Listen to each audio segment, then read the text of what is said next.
Hello everyone, good morning. তো আজকে আরও একটা ব্লগে তোমাদের সবাইকে ওয়েলকাম। তো ব্লগটা শুরু করছি আমি আগের দিন রাত্রে যে জামাগুলো আমি কেচে মেলে দিয়েছিলাম সেগুলো তুলতে গিয়েছিলাম। তো শুকিয়েছে কিনা সেটা দেখার জন্য, কারণ ওগুলো পরে তো ডিউটি যেতে হবে। এরপরে রুমে চলে এসে বিছানাটা গুছিয়ে নিলাম। আর যখন ড্রেসগুলো একটু হাত দিয়ে দেখছি তখন দেখলাম প্রায় অনেকটা করে ভেজা আছে। এখন আর এটা নিয়ে ভাবার টাইম নেই, চলো এখন গিয়ে ফটোফট রেডি হয়ে নেই, কারণ আজকে একটু সকাল সকাল আমাকে যেতে হবে। আর কি কারণে এত সকাল সকাল যাব ব্লগটার সঙ্গে থেকেও সবটা বলবো। সকালে উঠে আর ভাতটা চাপাতে যায়নি, কারণ আজকে আমাকে ওই 8টা নাগাদ বেরোতে হবে। তো অত সকালের মধ্যে ভাতটাও হবে না, তাই জন্য ভেবেছিলাম আগের দিনে যে ভাতটা আছে ওটাই একটু খেয়ে চলে যাব। যখন আমি রেডি হতে বসি তখন বাজে 8টা 1। তো এখন রেডি হব আর যাব। তো চলো এখন বলি এত সকাল সকাল কেন। তো এই দিন ছিল আমার ভ্যাকসিনেশন ক্যাম্প, এবং তার উপরে আমার আশা দিদিরা কেউ থাকবে না, তাদের ট্রেনিং ছিল 10:30 থেকে। তো তার কারণেই আমি সকাল সকাল বেরিয়ে পড়ছি, যাতে তারা যতক্ষণ থাকে ততক্ষণের মধ্যে আমি ছোট ছোট বাচ্চাকে ইঞ্জেকশন দিয়ে কমপ্লিট করে নিতে পারি, কারণ একা হাতে বাচ্চা ধরে ইঞ্জেকশন দিয়ে খাতা লেখা অসম্ভব হয়ে যায়। সেই কারণে এত তাড়াতাড়ি করে যাওয়া। ভাত আর মাছ ভাজা, চলো এটা খেয়েই বেরোবো এখন। চলো আমার খাওয়া দাওয়া কমপ্লিট, রেডিও হয়ে গেছে, এবার বেরোবো। আর আমি ব্যাগটা সকালবেলায় গুছিয়ে রেখেছিলাম। তো এই কদিন আমার শিডিউল যা যাচ্ছে তোমরা দেখতেই পাচ্ছ। তো পরপর কিছু না কিছু লেগেই আছে, ছুটি আর পাচ্ছি না। তো এখন একটা আশায় বসে আছি কবে ছুটি পাবো আর একটু বাড়ি থেকে ঘুরে আসবো। চলো বেরিয়ে পড়েছি, এখন 8টা 20 বাজে আর আমার প্যান্টটা ভেজাই আছে। এই যে কিছু করার নেই, একটু রাখে মুখে দিয়ে বেরিয়ে পড়লাম। তো চলো এখন বাস ধরবো, তারপরে চলে যাবো একদম ভ্যাকসিন ক্যাম্পে। চলো দেখি কখন তোমাদের সঙ্গে দেখা হচ্ছে, আমি নিজেও জানি না। চলো। তো সেই দিন আমার এই গ্রামে ক্যাম্প ছিল। সেই দিন আমি ক্যাম্প অনেক সকালে শুরু করেছিলাম, এবং আশা দিদিরা থাকতে থাকতে আমি এই মারার পেনটাগুলো দিয়ে নিয়েছিলাম, এবং তারা যাওয়ার পরে আমি 16 বছর 10 বছর আর 5 বছর ইঞ্জেকশনগুলো দিয়েছিলাম। এবং এখান থেকে সোজা চলে এলাম এবার আমরা সেন্টারে। সেন্টার থেকে আমাকে এখন যেতে হবে 2টোর সময়, আমাদের একটা ট্রেনিং আছে বিপিএসসিতে সেইখানে। তো আমাদের ক্যাম্প শেষ করে সেন্টারে আসার পর হাতে মাত্র সময় ছিল 35 থেকে 40 মিনিট, এবং এই টাইমের মধ্যে আমরা সেন্টারটাকে শুধুমাত্র গুছিয়েছি, আর সব কাজ কিন্তু আগে থেকেই করে রেখেছিলাম, কারণ আমাদের পরের দিন ছিল ভিজিট। আর এই যে খাতাগুলো দেখছি এগুলো সমস্ত নিজের টাকায় কেনা, নিজের টাকায় মলাট কেনা, সব কিছু নিজেরা করেছি। আর এর পরের ভিডিওতে তোমাদেরকে বলবো যে এই টাকাগুলো আমরা পরে কিভাবে পাবো। তো চলো এরপরে সেন্টারটা আমরা গুছিয়ে নিয়েছি, তোমাদেরকে দেখাই আমার ছোট্ট সেন্টারটা গোছানোর পর কেমন লাগছিল। হাতে সময় একেবারে কম ছিল, তার জন্য আগে থেকেই সবটা করে রেখেছিলাম। শুধু এসে সেন্টারটাকে গুছিয়ে ঝাড়টার দিয়ে আমরা বেরিয়ে পড়েছিলাম আবার যাওয়ার জন্য। যে দেখছো মেডিসিনগুলো রেখেছি এগুলো নিজেরা বানিয়েছি, কারণ আমাদের এখানে বললাম না তেমন কিছু সাপ্লাই নেই। তো এই যে আমি এই টেবিলে সমস্ত কিছু প্রিপেয়ার করে রেখেছি, যেগুলো ভিজিটে এলে দেখবে, খাতাগুলো আর ট্রেতে যা যা মেডিসিন আছে সমস্তটা। আর এই যে গাছগুলো লাগিয়েছিলাম হয়ে গেছে গাছগুলো, জানো তো। তো আর এই দিকে আশা দিদির কাছ থেকে এই কাপ প্লেট এগুলো জোগাড় করে রেখেছি, কারণ তাদেরকে কিছু তো দিতে হবে। তো হাতে গোনা 30 থেকে 35 মিনিটের মধ্যে আমরা সেন্টারটাকে সুন্দর করে ঝাড় দিয়ে গুছিয়ে রেখে এবার বেরিয়ে পড়বো আমাদের ট্রেনিংয়ের উদ্দেশ্যে। ট্রেনিং ছিল 2টো থেকে। তো চলো।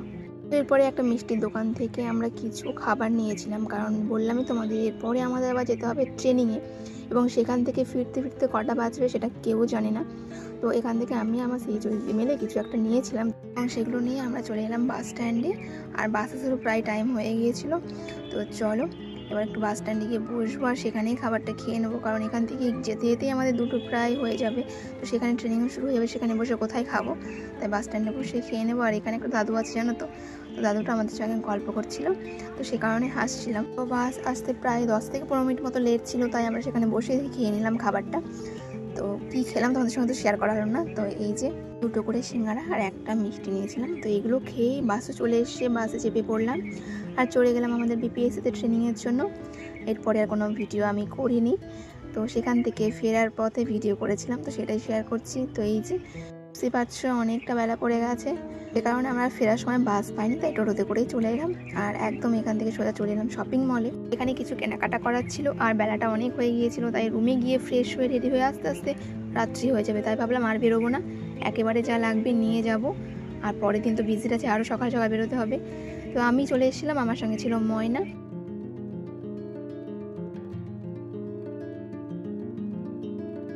এই যে ঘুরে ঘুরে আমরা এইগুলো নিয়েছি, আর আমিও নিয়েছি। এই যে চলো রুমে গিয়ে শেয়ার করছি কি নিয়েছি। চলো এবার বিলটা পেমেন্ট করা যাক। আর যা কিনেছি একদম অল্প দামের মধ্যে কিনেছি, তোমাদের সঙ্গে শেয়ার করবো। আর তোমরা আমাকে বলবে যে যেগুলো নিয়েছি এগুলো কি এর থেকেও কম দামে কোথাও পাওয়া যায়। যদি পাওয়া যায় তাহলে আমাকে কমেন্ট করে জানাবে যে কতর মধ্যে পাওয়া যায়। আমি যা যা নিয়েছি নিজের জন্য কিছু নিয়ে নিই, সবটা আমার বাড়ির জন্য, সবটা বাড়িতেই নিয়ে যাব। চলো এবার এগুলো ব্যাগে পুরে এবার বাড়ি যাবো। তো ব্যাগটা এখানে রেখেছিলাম, ব্যাগটা নিয়ে নিলাম আর টোটোতে চেপে চললাম এবার বাড়ি। আজ যেহেতু অনেকটা সন্ধে হয়ে গেছে, এখনও ফোন করা হয়নি বাড়িতে, তাই বাড়ি থেকেই ফোন করেছে। কদিন পর 2025 সাল পড়ে যাবে আর আমি 2021 সাল থেকে বাড়ির বাইরে। জানি না আর কত বছর থাকতে হবে। সত্যি বলতে আমার একেবারেই আর ভালো লাগে না এভাবে বাড়ির বাইরে একা একা পড়ে থাকতে। তো দেখা যাক কবে ট্রান্সফার হচ্ছে। তো চলো এরপরে তোমাদের সঙ্গে শেয়ার করে কী কী নিয়েছিলাম। এই বাটিগুলো ছটা 99-এ, হ্যাঁ 99-এ 6টা বাটি পেয়েছি, তাই বাড়ির জন্য নিয়ে নিয়েছি। বিশালে গিয়েছিলাম আজকে, তোমরা দেখলে। এটা নিয়েছি আর নিয়েছি এই যে এখানে 6টা গ্লাস আছে, এটাও 99-এ। তো আমার মনে হলো যে 99-এ আমার পাবো না কোথাও, তো সেই জন্য নিয়ে নিয়েছি। তো এই যে এই গ্লাসগুলো অনেকটা বড়, 99-এ 6টা। তো এই দুটোই আজকে ফেরার পথে আনলাম। তো আর বেশি দিন নেই, বাড়ি যাবো, 2 সপ্তাহ আছে মাত্র। তো চলো এখন ফ্রেশ হয়ে তারপর তোমাদের সাথে দেখা হচ্ছে। প্রচণ্ড টায়ার, তোমরা দেখলে। এখন বাজে 5টা 35, সকাল 8টা 20-তে বেরিয়েছি। একবার খেয়েছি, তোমরা দেখলে। চলো ফ্রেশ হয়ে তোমাদের সঙ্গে দেখা হচ্ছে। চলো আজকের ব্লগটা এখানেই শেষ করছি। অনেক লেন্দি ব্লগ হয়ে গেছে আর ভালোও লাগছে না আর এতক্ষণ টানতে, সেই সকাল থেকে শুরু করেছি। তো কেমন লাগলো ব্লগটা জানিও। আর এই যে শুরু করলাম আমি ব্লগ দিতে একের পর এক, তোমরা আমার লাইফটা কেমন বা এএনএম লাইফটা কেমন বুঝতে পারবে, আর বাইরে থেকে কতটা কষ্টকর সেটাও তোমরা আস্তে আস্তে বুঝতে পারবে আমার ব্লগগুলো দেখলে। তো চলো আজকের ব্লগটা এখানে এন্ড করছি। আর কতটা ব্যস্ততায় থাকি আর কি করলাম তোমরা সবটাই দেখলে। তো চলো কালকে আরও প্রেশার আছে, তোমরা জানো, ব্লগটা যারা অলরেডি দেখে ফেলেছো। তো কালকে দিনটা পেরিয়ে গেলে একটা শান্তি। তো চলো দেখা যাক কি হচ্ছে। আর অবশ্যই আমি কালকে দিনের একটা ব্লগ করবো আর তোমরা পরপর ব্লগ পাবে। টাটা, দেখা হচ্ছে অন্য কোনো ব্লগে। আর তোমরা ততক্ষণ ভালো থেকো, সুস্থ থেকো আর আমার চ্যানেলটা সাবস্ক্রাইব করে দিও। টাটা।